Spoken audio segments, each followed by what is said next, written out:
The Politics program is brought to you, as always, by patreon.com/JURY. Patreon.com/JURY. We are striving to continue to bring you the best value we can for supporting this show. And in that vein, I'm experimenting. I don't know where this is going to go, but I'm experimenting with the idea that all patrons will get 5-day-a-week headlines. And by that, I mean just the research that I normally do. I put it out today to everybody, so anybody can go check this out, patreon.com/JURY. Basically, like, I'll just read the news every morning, and instead of just reading the news and kind of filing it away in my brain, instead, I'm putting them together in a little headline thing, including pulling out little quotes that I think are interesting. So you can go check that out. Right now, it's up there at patreon.com/JURY for everybody, patrons or not. And I've previously been playing around with it, but I think that's what I'm going to do 5 days a week. Is just it doesn't take me a lot of time, and it's a great resource for everybody. Of course, if you want the audio replay of what I think of all these stories, then you're going to need to be a $3 a week patron. That's on Monday and Friday. Of course, this show is always free. But anywho, if you like politics and you are interested about keeping more in touch with the stuff that I pay attention to, then go ahead and check out patreon.com/JURY. Also, and this is kind of just a general thing, please consider donating to any of the Harvey relief efforts. Hurricane Harvey has made landfall in Louisiana. A big shout out to any politics listeners who are in Texas, Louisiana, or anywhere that is affected. Mississippi, affected by the rainfall there. Houston's got a long way to go before it is fully recovered, but hopefully the healing can start to begin, and nothing helps healing like money. If you've got cash to spare, please find a local charity and kick that in. Enough of talking about good deeds done. Let's go ahead and start the show. Politics, politics, politics, politics, politics.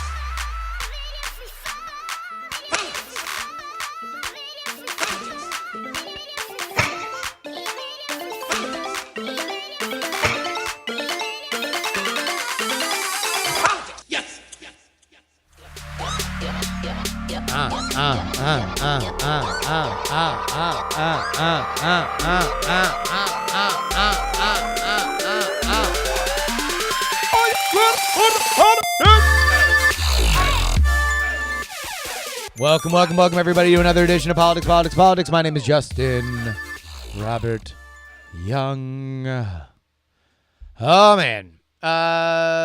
This is going to be an interesting episode because we've got easily the biggest story right now is Hurricane Harvey.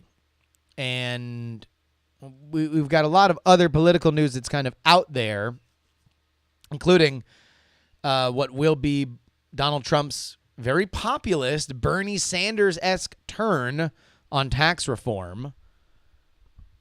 We've got some culture war stuff. Berkeley's mayor asking the University of Cal Berkeley to cancel the Milo, I can't pronounce his last name, speech. We've got a little analysis of why people still support Trump. We've got Dianne Feinstein getting booed in San Francisco because she told the crowd that Donald Trump probably won't get impeached. And we will reveal which book we are going to add to our Campaign Chaos book club.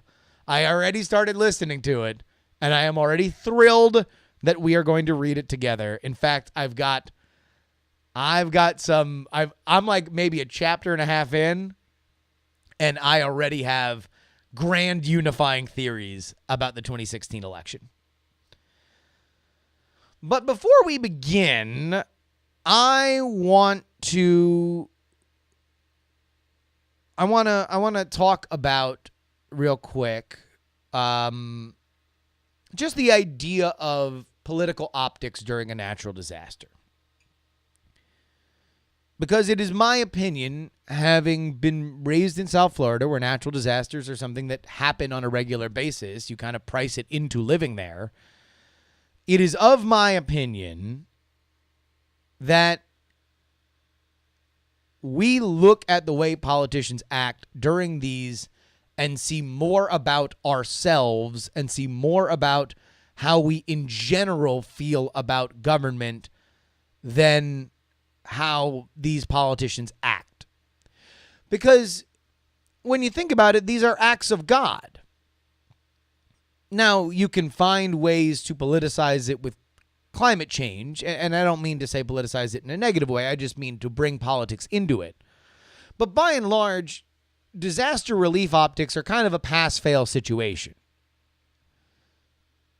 And I don't think that exactly what is done really is what we judge politicians or presidents on. That there is more of us calling in past debts than necessarily just looking at exactly what's happened. Because something really hit me today. I'll tell you what, man. People hate Donald Trump. And you can say it's the media that hates Donald Trump, whatever you want to classify it is. But, man, people hate Donald Trump. I had this realization today. Look at this. Here's a Newsweek article. Trump didn't meet with any Hurricane Harvey victims while in Texas.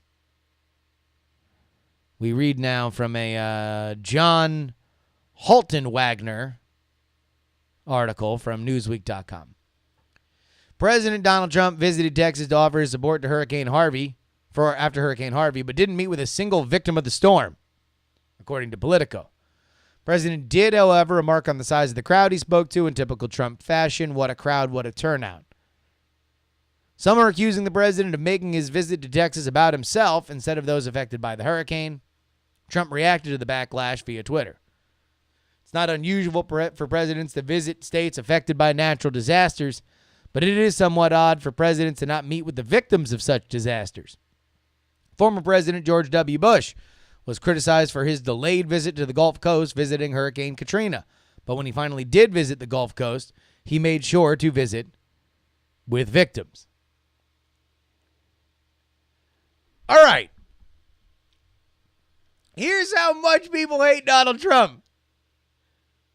That we are out here, unironically, Newsweek is out here, unironically, having the only picture of George W. Bush's handling of Hurricane Katrina be him solemnly hugging a victim. That's where we're at. That's where we're at. No, Brownie, you did a hell of a job. No, Kanye West, George Bush doesn't care about black people. No, Bush pensively looking outside of an airplane. Because I'll tell you what, hashtag old enough to remember when a president being out of touch and aloof with disaster efforts was George W. Bush looking out of a plane window. Which, in my grand scheme of ways that a president can be detached optically from a natural disaster, looking outside of a plane window would be judged from my vantage point as more aloof than, let's say, going to an affected area but not meeting with victims. Like, I for one, man, I think George W. Bush has got to be looking at some of this coverage and just being like, now, damn, I could have used a little bit of this coverage when this shit was happening, Newsweek. Would have really liked it if the first picture that you guys would have put up of me is hugging a victim and not looking out of a plane window and saying, look at out of touch George W. Bush, whose war in Iraq is going south. And people are coming back in coffins every single day. And I got the through the wire guy lighting me on fire next to Mike Myers. Could have used a picture of me hugging somebody. Would have been nice. Nice to get it now in 2017. Would have been nice in 2007.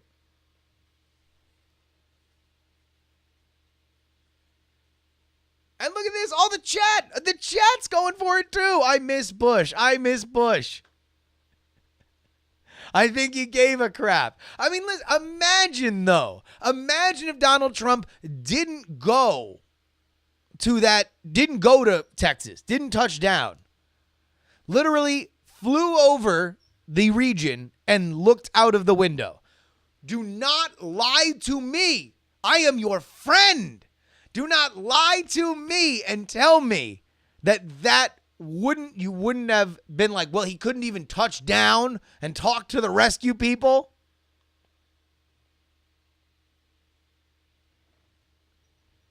Now, I'm not saying that Bush was treated fair. I don't think he necessarily was. But Knott says, how do you overview the situation without flying over? Again, listen, this is what my larger grand point is. My larger grand point is that this is not necessarily about these people. This is about us, and this is about how we think about these people. And we are oftentimes calling in past debts instead of judging them for their actions. For example, a lot was going wrong in George W. Bush's presidency at the time that Katrina hit. The fact that he was looked on to be mismanaging that situation was in and of itself a way that you could tie together a lot of basic criticisms, that he had gotten us into a war for which was bloody and costly and nobody really liked. The fact that the economy, that while things were going well, there was a lingering kind of a worry that there was going to be a bubble bursting. The fact that he was a fairly unpopular president. So the things that he did. Now, understand also that a lot of times the reason why presidents are or aren't in certain places, because also there's a way that Donald Trump or George W. Bush could have went there and hugged literally everybody who lost a house that would be looked at unfavorably by people on the other side.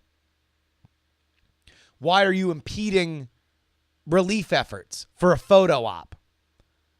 Trump already got that once during the campaign.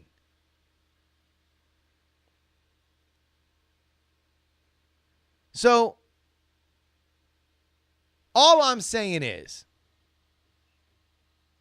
I don't think that Katrina sunk George W. Bush's presidency. I think that a lot of things that happened before Katrina built everything up, and then the debts got called in. I don't think that Trump is handling this all that poorly, to be honest with you. I mean, he's going to go back to the area apparently at the end of this week. And I'm sure he'll meet with victims. He's going there twice in a week. So if it made more sense to just talk to people who weren't affected and relief effort officials at the beginning of the week, and then he goes back at the end of the week, to me, I don't see a tremendous difference in that. Now, you could disagree, and that's fine. But I don't see a tremendous difference about it. I think that a lot of the anger comes from the fact that people just are pissed off at Trump in general. And not to say that there's not reason to. We have not covered here that Sheriff Joe Arpaio got pardoned. That's very controversial. It was a very controversial time for him to do it. I personally think that Sheriff Joe Arpaio is a very odious C word. And I don't enjoy the fact that he was pardoned. I think he was totally fine to, at the very least, appeal all the stuff that he was charged on. And if he wound up going to jail, he would have wound up going to jail. I mean, if he's such a true believer, he should be able to do that, even as an 80-year-old man. That's just one man's opinion, though. A lot of people think that he was just a tough old bird, just respecting the law the way we used to in this country. Because, folks, we are in the middle of a culture war. we've got a lot of issues that aren't really about what they're about. When we argue about Sheriff Joe Arpaio getting pardoned, we're not really arguing about the man. Hell, we're not really arguing about the case. How many articles on either side of the aisle really even talked about what that dude was charged with? What we're really talking about is immigration. We're talking about the wall. When we say we're going to pardon, that Trump's going to pardon Sheriff Joe Arpaio, we might as well be saying, are you going to pardon the wall? Are you for or against the wall?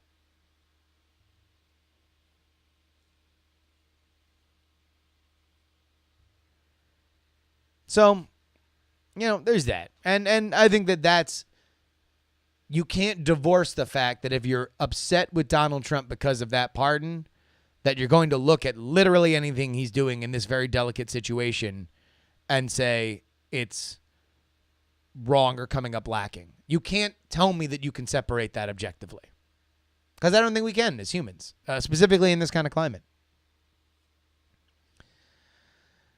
Let's get into some of the politics that are happening right now, though. Donald Trump will make his pitch on taxes.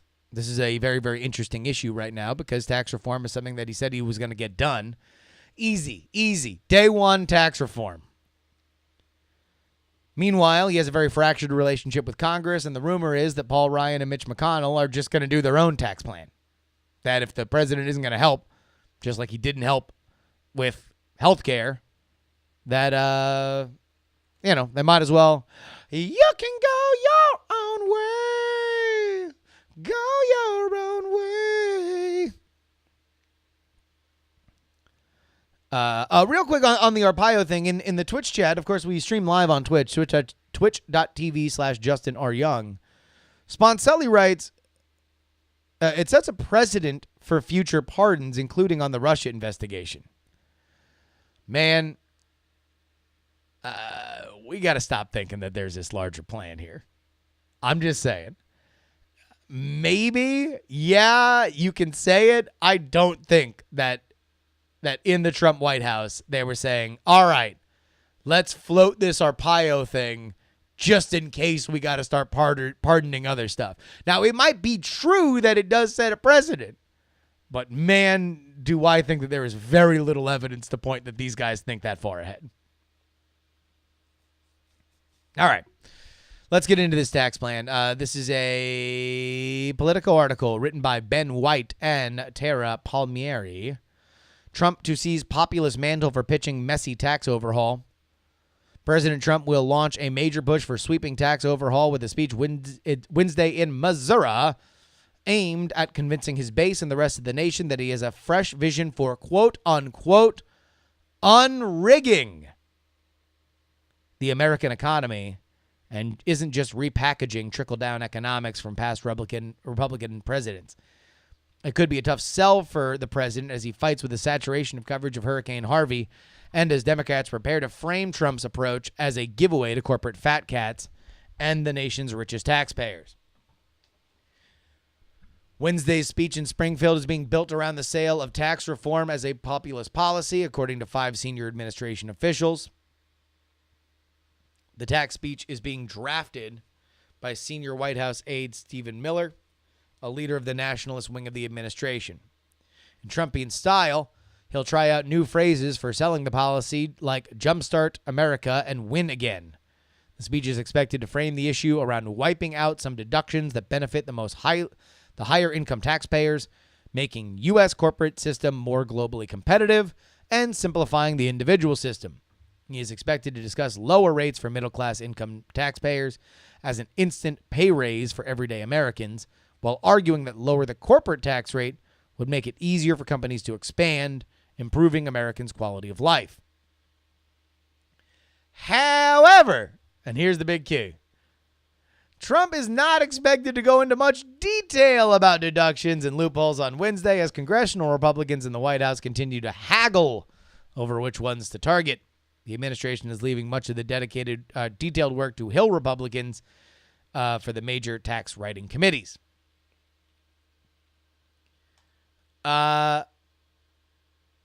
So here's their slogan. Tax reform is about unrigging the economy. Where do you think y'all heard that before? Does that sound a little familiar? Tax reforms about unrigging the economy. That sound familiar. I can't really even place. Where have I heard that phrase? Unrigging the economy. Rigged economy. Where have I swear to God that there was somebody who spent a lot of time during the primaries talking about the rigged economy. Maybe there was somebody talking about the 1% of the rigged economy. Tax reform is about unrigging the economy.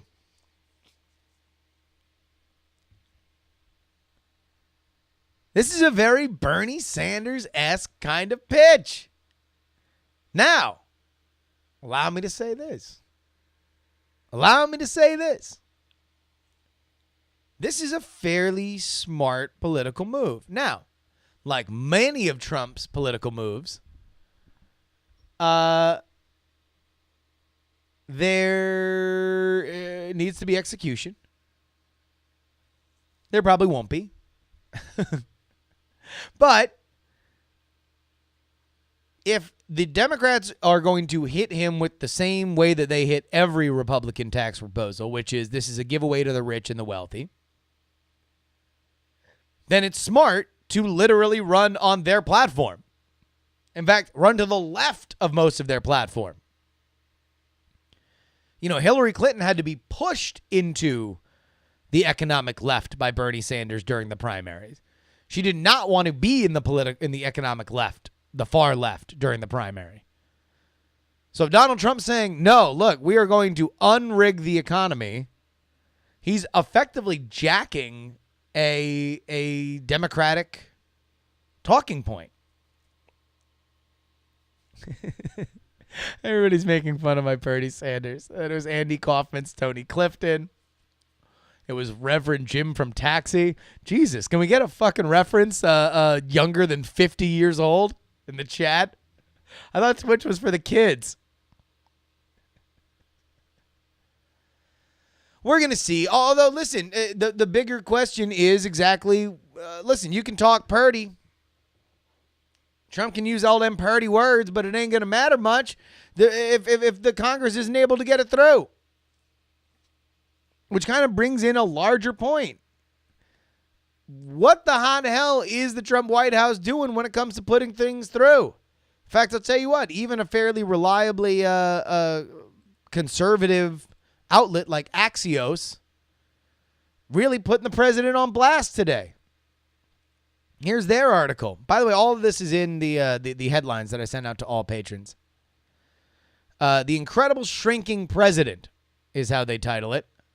I'm just going to read the whole goddamn thing because it's really short. As President Trump formally launches his tax reform drive this afternoon with a no-details vision-casting speech in Springfield, Missouri, the self-inflicted wounds of the past 222 days are adding up. The most powerful man in the world has suddenly looked mighty powerless. And here are bullet points of things that have happened. Speaker Ryan and Senate Majority Leader Mitch McConnell are going their own way on tax reform. Hill sources believe his original targets, including a 15% corporate rate, are dead. Secretary of Defense Mattis didn't immediately embrace his full ban on transgendered troops. His Justice Department won't drop the Russia probe. Courts won't allow his full Muslim ban. Mexico won't pay for his wall. Congress won't pay for his wall. The Senate won't pass his promised health care reform. Gary Cohn and Secretary of State Tillerson won't tolerate his Charlotte response. North Korea won't heed his warnings. China won't fear his trade threats. CEOs won't sit on his council. Mexico and Canada won't bend to his will on NAFTA. And 19 days in August, Trump's road has not taken. Now imagine this Axios writer, who is he?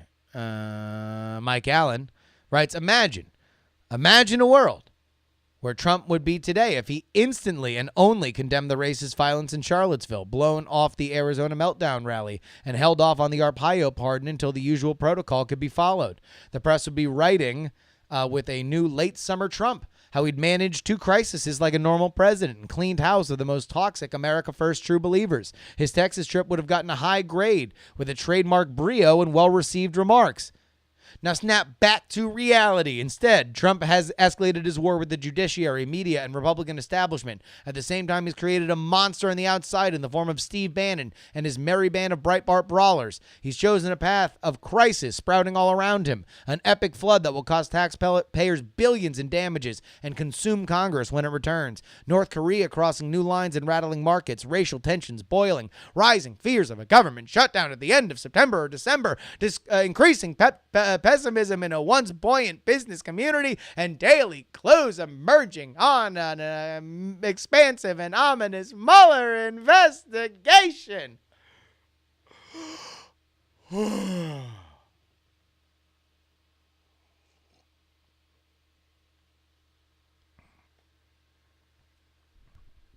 Now, here's where I disagree with Mr. Allen. Mr. Allen? Yeah, Mr. Allen. I don't believe that even if Donald Trump had done what he had said to do, that the press would be giving him all that much credit. I think his relationship with the press is fairly soured. Now, there might be some of the political press that would give him, some of the old hacky, like, the turnaround for President Trump. But in general, I think that ship has sailed. And also, it's like, hey, look, at a certain point, we got a scorpion and frog situation on our hands with Donald Trump. Like, this is just in his nature. He's going to look at CNN. He's going to see something he doesn't like. He's going to light him on fire. So, what are you going to do?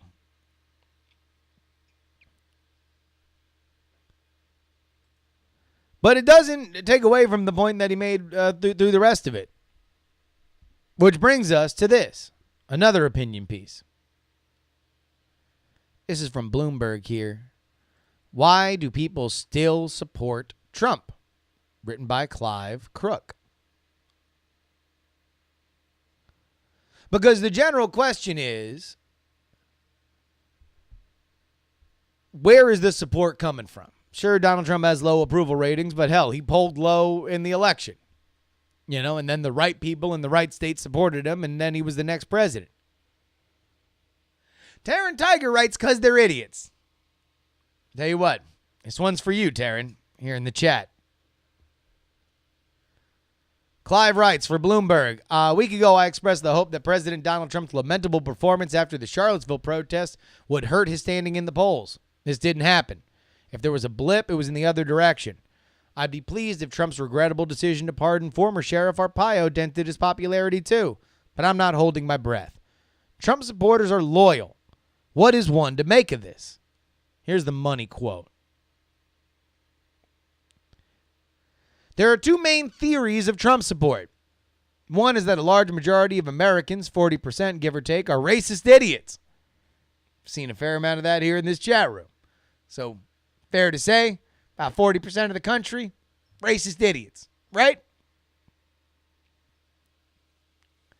This theory is at least tacitly endorsed by the Democratic Party and the mainstream liberal media.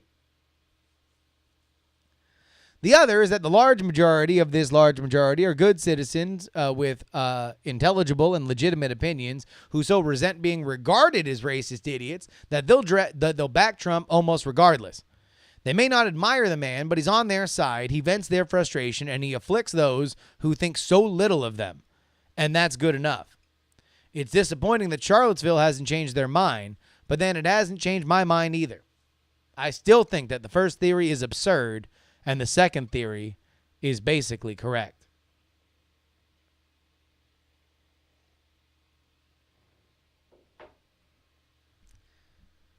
So, let's just try to reconcile this for a second. Because what you are seeing here are two right-of-center columnists, one out and out lighting the Trump administration on fire for mechanical things that they have not done, and another trying to wrap his head around the general mood in this country. Which, by the way, for those of you just listening here and not watching on YouTube a couple days later or live on twitch.tv/JustinRYoung, is that our chat room, when I said 40% are racist or idiots, the biggest thing was not yes or no, but 40 sounds low. And this is not a both-siderism kind of thing. Let's just diagnose kind of what people think here about Donald Trump. Because, again, these are larger issues. These are larger problems that affect everybody, that affect the Republicans, that affect the Democrats. Public perception here is how you win elections. Understanding what the facts are on the ground is necessary to taking advantage or subverting them to your benefit. So, if you are a Democrat and you want to win in 2018, you want to win special elections, then what you need to do is understand what people think and whether or not your assumptions are correct. I believe with all of my heart that if you believe that all Trump voters are racist, you are not doing anything. In fact, you are eroding the chances for Democrats to win office. That's an opinion of mine that I'm going to offer to you. You are actively doing harm to the liberal causes for which you hold dear, because you are not moving forward with winning. You are not moving forward with recruiting people for whom might agree with you.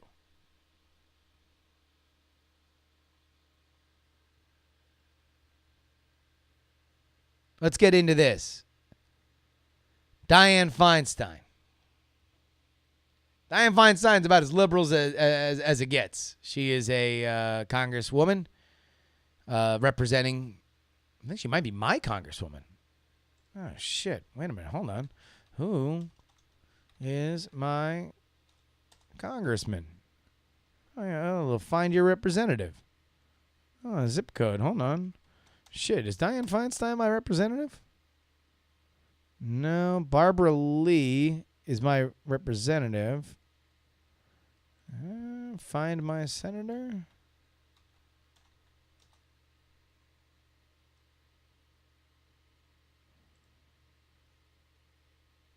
There we go.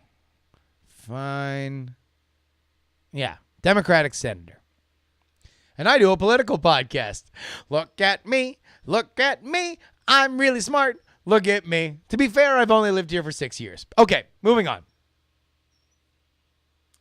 Dianne Feinstein was out at one of these staid, stuffy ass speaker series out here in the city, San Francisco. She said something that goddamn got her booed. You know what it takes for Dianne Feinstein to get booed in San Francisco? This is hard. Hard. Dianne Feinstein is revered out here. She is looked at as a very, very important woman. Here we go. This is from San Francisco Gate, sfgate.com. Senator Dianne Feinstein may be San Francisco's favorite politician, but she quickly learned Tuesday evening that even a wildly popular ex-mayor can get into trouble if you say something nice about President Trump. Feinstein received a standing ovation from 850 people at the sold-out Herbst Theater when she walked out on stage for an hour-long conversation. But at the end of the political love fest, the senator shocked the crowd. Shocked the crowd. Shocked it to its very core. Ah, that's a shocking turn of events from Dianne Feinstein. What kind of controversial statement could possibly have come out of the mouth of Dianne Feinstein? She was asked whether or not Donald Trump would serve out all 4 years of his term. And Dianne Feinstein said, yeah, probably.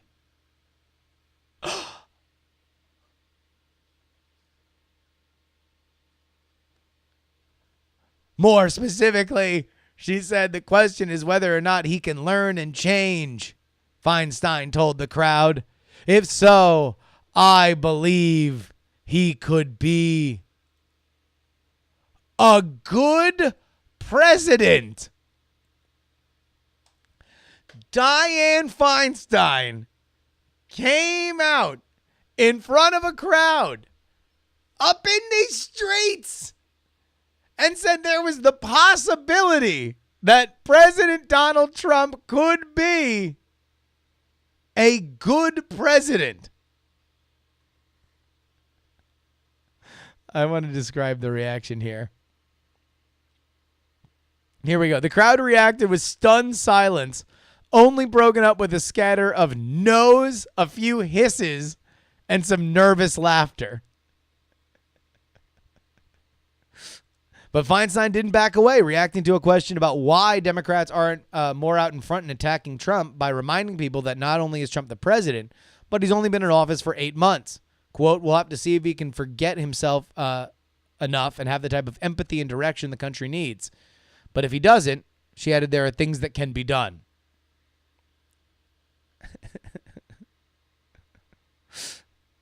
I just love that.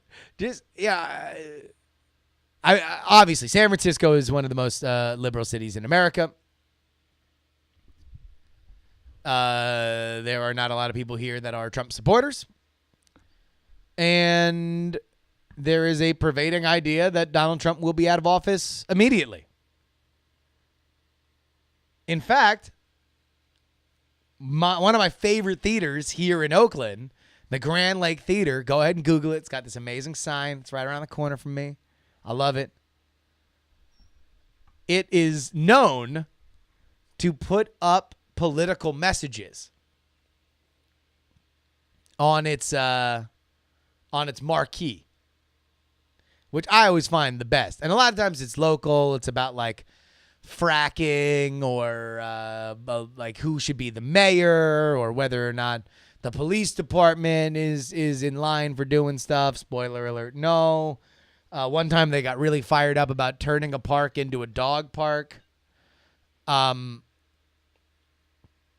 right now, if you drive by the Grand Lake Theater right now, you will see that it asks when Congress will do something about the racist, incompetent Donald Trump in the White House.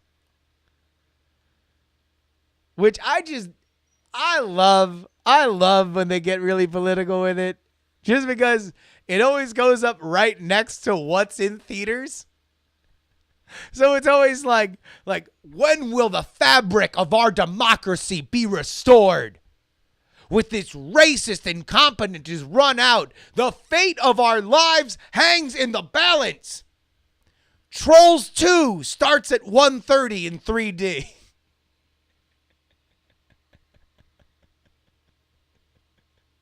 It's always, like the water that is poisoning our children is being allowed into the mouths of the youths of Oakland, thanks to the bribery, graft, and incompetence of Mayor Libby Schaaf. For shame.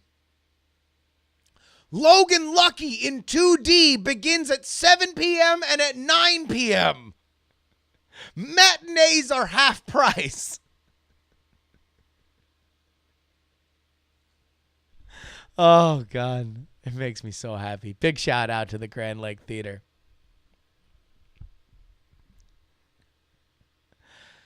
Oh, man. I'll tell you, I don't know if you can actually get more liberal than San Francisco. Wait a minute. What's that? Oh, my good God. Oh, my Lord. That's Berkeley's music. You know, you want more liberal than San Francisco. Berkeley's right here for you.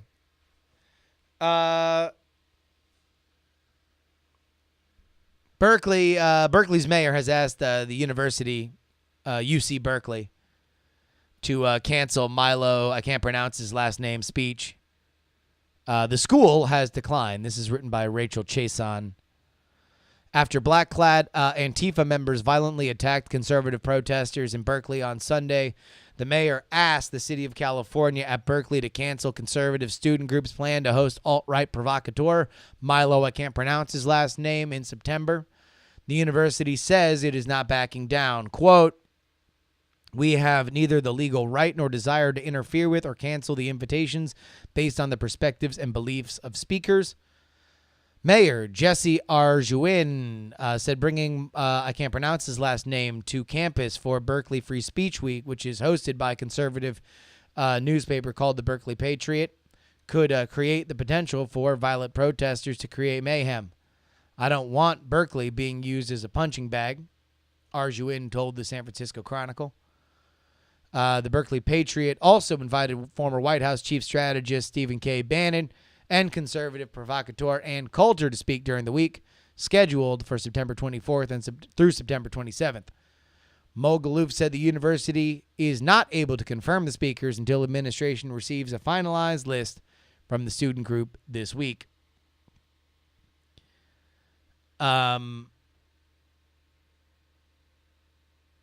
Lucky Phil says, ye an op o. Yeah, I can't pronounce it. Try as I might. Can't pronounce it. Man, tell you what. Can't pronounce his last name. I mean, I figured that just fits better. I can't pronounce his last name. I'd rather just say that. Berkeley obviously has been a center point. There was a big riot the last time that Milo tried to speak there. I assume that this will also be a touch point. There will be a tremendous outpouring, and there will be violence. I don't doubt that. I think that it is I think it's alarming that there's violence. To be honest with you, I don't like it, and I don't like it ideologically. I don't like it ideologically because there are elements to some of the right-wing speakers that I really don't track to. I don't like. When I would cover controversial college speakers back when I was in college, back in the early aughts, they would come and go. I knew nobody cared about them because I would write articles about their speeches and nobody would fucking read them. So the fact that they've now become bigger, I think, ultimately defeats the point. Now, it gets us into this conversation about Antifa.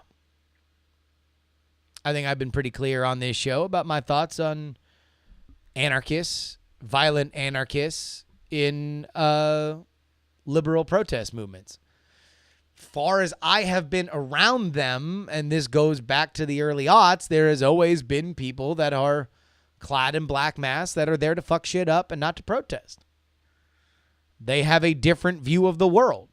They are a view of direct action, that they need to be taking direct action against a worldview that is often radically different than a lot of people that are there. They view that this is a war and they need to fight it. So it does not surprise me that now there are elements of that, take this punch a Nazi thing a lot more than a meme,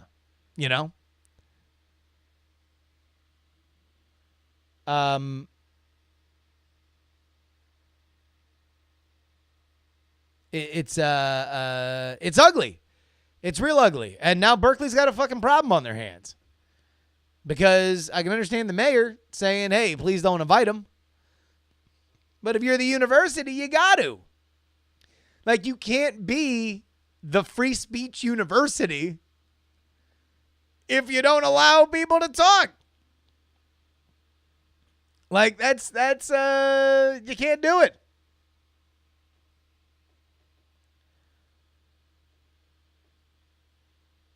Meanwhile, Ben Shapiro has tweeted out the following. He is going to be a speaker. The alt-right is repulsive. Antifa is repulsive. We should all stand together against political violence. Join us, Berkeley. So, I mean, there's an element that frustrates me about this in terms of when we talk about it, because oftentimes people who are like, well, I don't feel like I cotton to either side, get accused of both siderism, right? Many sides. Many sides. But what about if you're just against violence? What if you're just against, like, is that a both siderism thing? Do we have to draw a line to say, no, I have to excuse one violent side or a side with violent ideology? Like, is that where we're at? Is every Trump voter who voted for a repeal of Obamacare because they don't like it and they think it's a flawed system got to be on the side of Nazis? Is everybody who hates Donald Trump and finds the rising coverage of racism got to defend Antifa? Is there any room for a semblance of, hey, you're allowed to protest and I'm allowed to protest and we can yell at each other as loud as we can until we're hoarse, but the person who throws the punch is a dick? I don't know.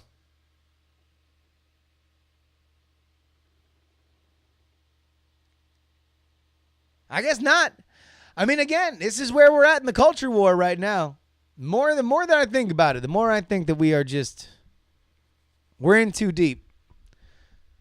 At some point, our children will forget about why we're fighting. But until then, until our children's children mark out a new world, we are in the culture war. And oh boy, we're going to fight it. Oh boy, we're going to fight it. There ain't nothing stopping it. We are in it now. And it's affected our elections. It's affected our culture. It's affected pop culture. Oh, man. The war is here. The war is here. Hey, but you want to know what? Here's one place that we can go. Oh, here, before we start with that, let's get to the Campaign Chaos Book Club. For those of you who don't know, we read Shattered, the book about the Hillary Clinton campaign. And now we are going to read, I've already started reading, Devil's Bargain, written by Joshua Green. Steve Bannon, Donald Trump, and the Storming of the Presidencies.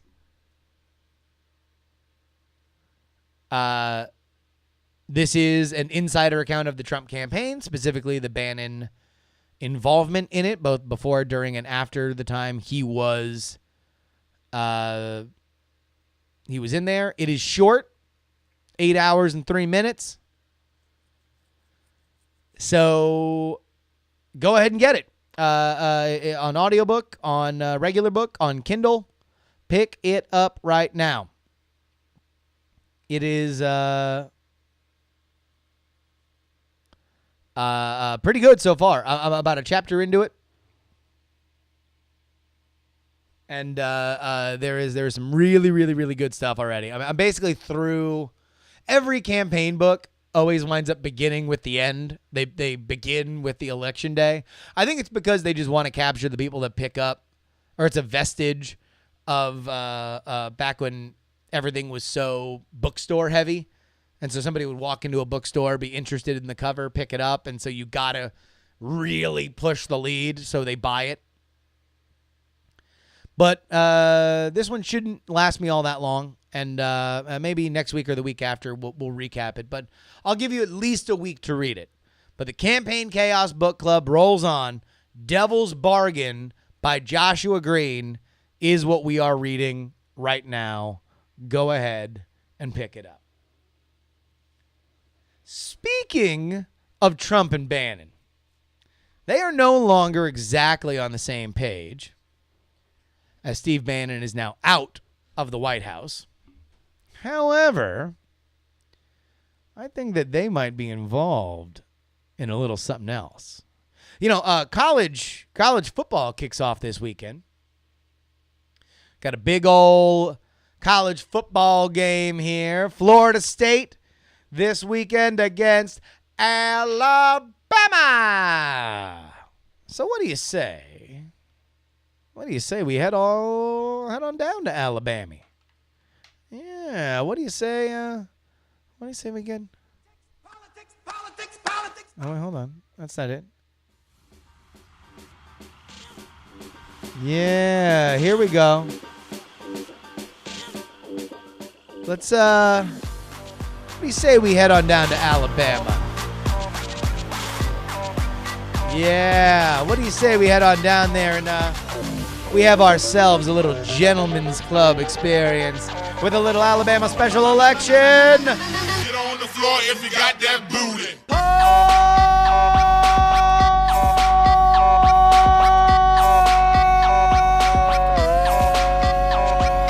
Dance, dance, dance, dance, dance.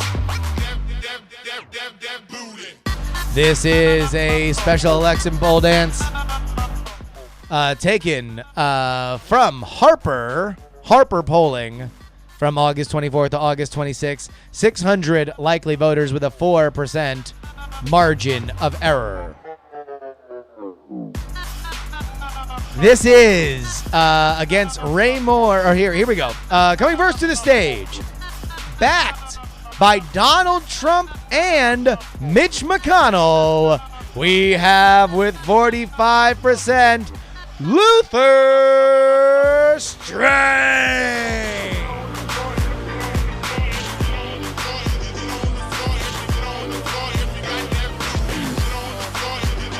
But, and I mean but, your headliner with 47% backed by Steve Bannon. It is Get on the floor if you got that booty. Roy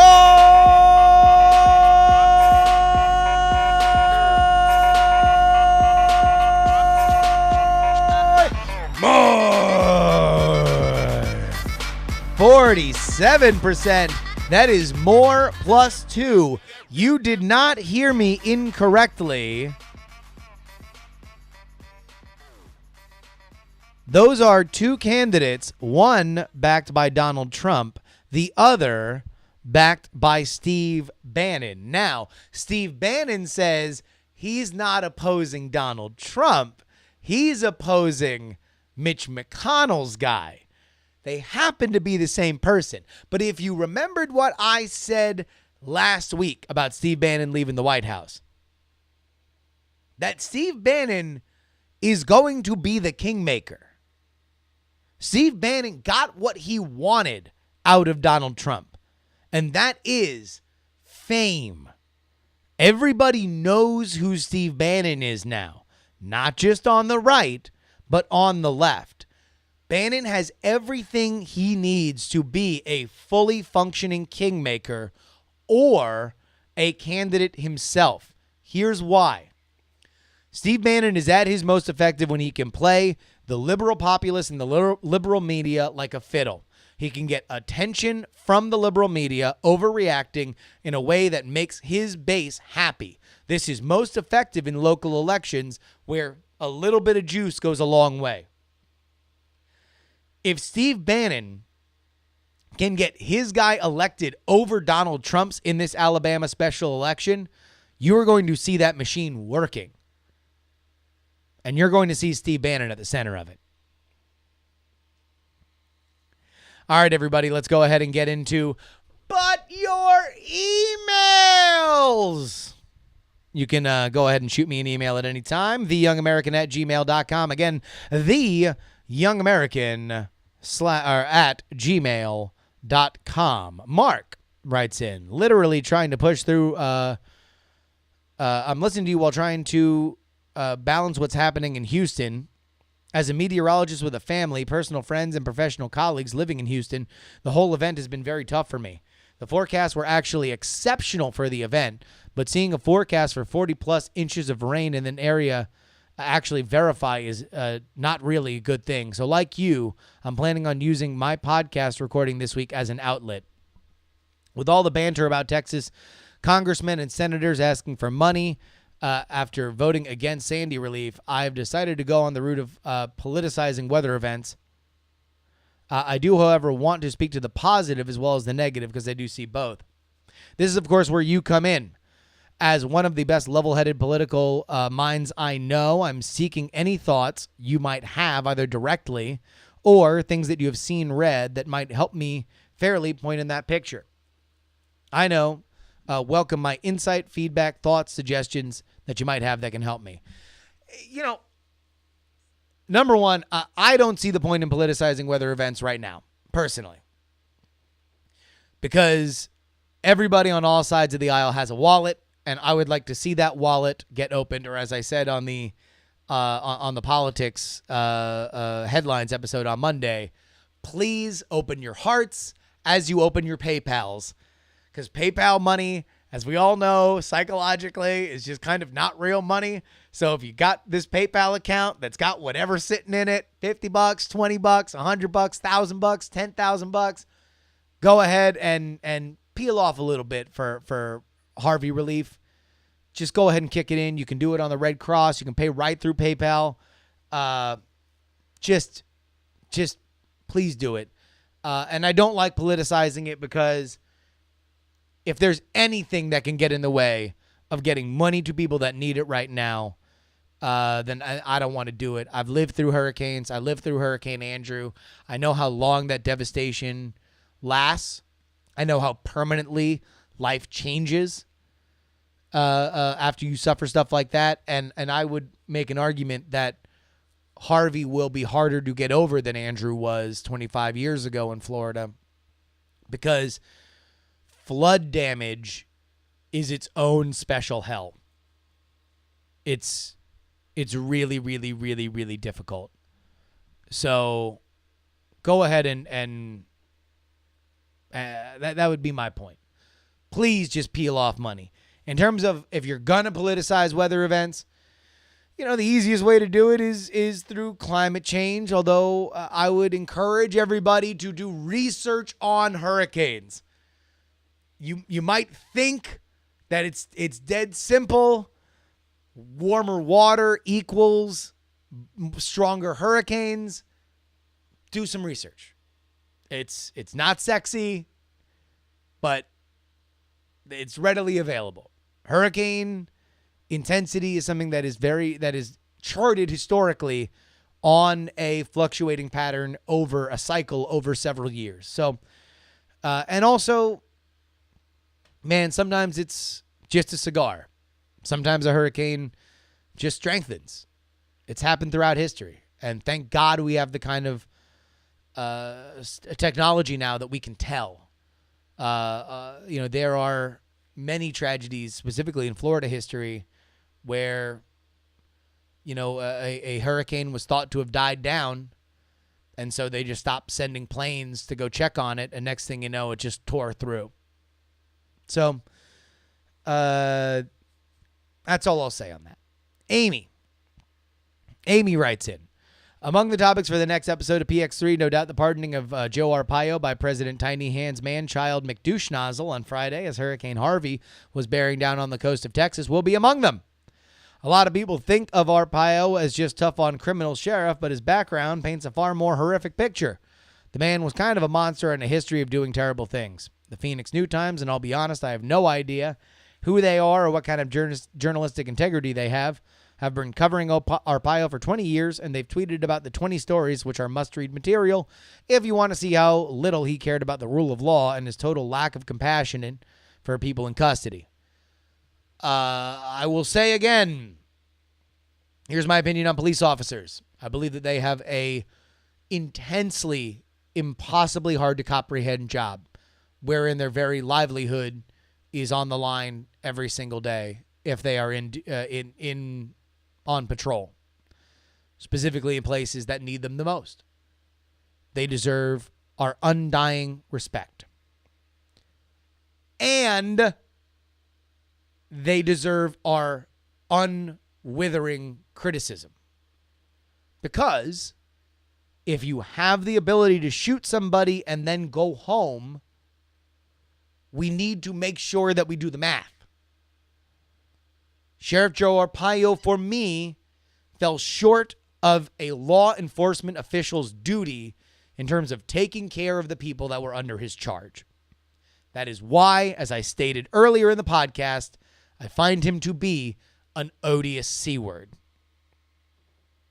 Spencer writes, really enjoying the show. Here's an angry email for you. Pretend I'm furious and outraged, and my hair is as orange as Donald Trump. It actually is.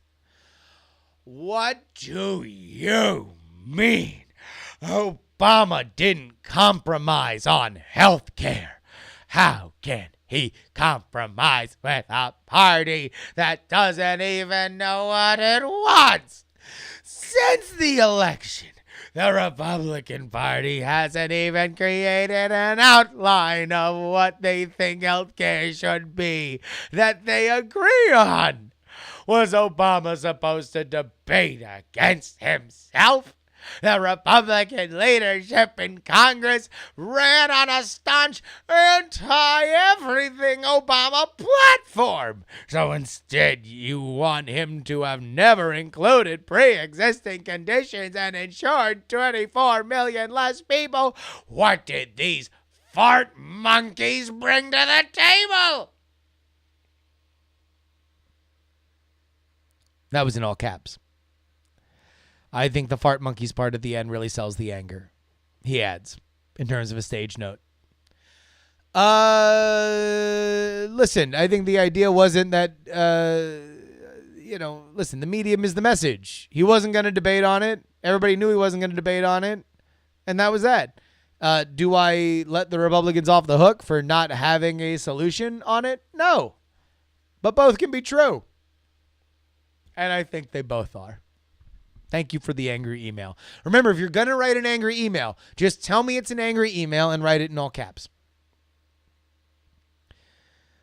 Chris writes, listening to the most PX3, and I found myself strongly disagreeing on your rant about how we can't claim that there is any alt-right libertarian connection because we can't perfectly define either, and there's lots of different subgroups in both categories. It seems like you are being uncharacteristically defensive about libertarianism because the points you raise about competing definitions and internal divisions apply to practically every political party and probably every political label too. This is not a unique thing to libertarians, and I don't mean that talking in generalizations, trends, and invalids is invalid and meaningless. Are those associated with the alt-right the same as Richard Spencer? No, but I'd wager a large sum that they have a particularly negative view of Muslim immigrants and an overwhelming obsession with SJWs and free speech. And, like the article you were critiquing highlights, there does appear to be a significant trend in both prominent figures and support for the alt-right that have dabbled in libertarianism.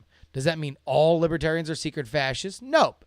But it does require willful effort to dismiss the connection because liberals are diverse, man. I'm sure there are progressive libertarians who have jumped on the Bernie Sanders bandwagon, but you would honestly argue that group is as large as the libertarians who are also Tea Party curious.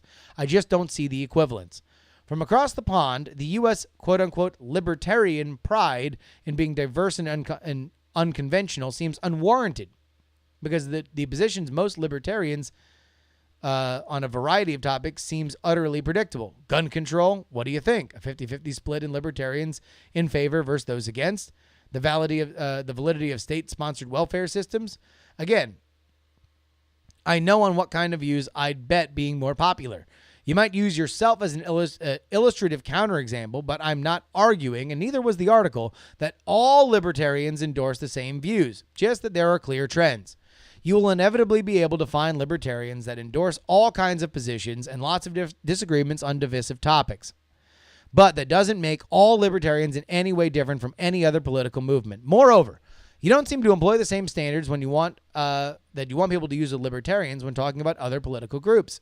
I don't, for instance, detect the same hesitation when you make broad statements about Democrats and liberals. Could be wrong about this, but it feels like a topic that where your back is up because it hit close to home. Thank you for writing, Chris. So here's what I'll say. Yes, I probably was more defensive about it because I have a pet peeve. Not to say that. So let me rehash maybe my opinion a bit, or maybe re-clarify it. My point on that article, which purported to chart the connection between libertarianism and the alt-right, was not to say that there is not a connection. In fact, as I made the point in the episode, I liked the part of the article that said Ron Paul's 2008 run was more of a direct connection. It's not that I don't think that you can draw a line between these two groups. It's just that I don't think that it is A, constructive, or B, illustrative, or makes us smarter. I think that it is what happens to be, and this is my pet peeve, what I see very often as just a way that both sides of the aisle can kind of use libertarianism as this boogeyman because it's either rhinos on one side or, racist hate mongers on the other side. It doesn't just saying, libertarianism does this, I don't think really gets us any closer or smarter. The reason why I think that you can draw a little bit closer of a circle around Republicans or Democrats is because they have party platforms that people give a shit about. Like, they actually write out what they believe. And then you can say, all right, the blank wing of this party, based on their reaction to actual party platforms. Nobody who calls themselves a libertarian, unless you are a part of the political organization of it, really knows the actual Libertarian Party platform. It's more of this broad ideology. And yet, I think it is very often used as kind of a boogeyman. And that's just my point.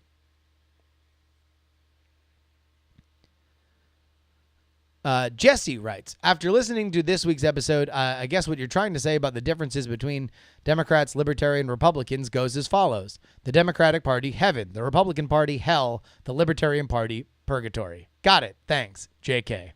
Well, I'm glad my message got through as clear as possible, Jesse. Again, everybody, you can write in theyoungamerican@gmail.com. Again, theyoungamerican@gmail.com.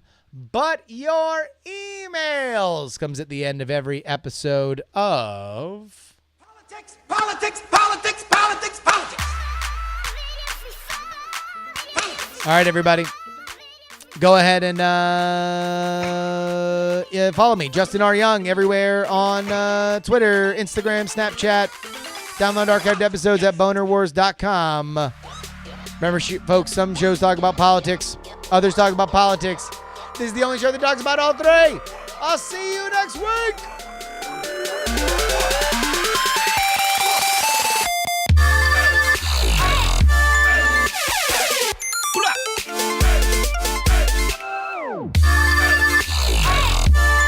Diamond Club hopes you have enjoyed this program.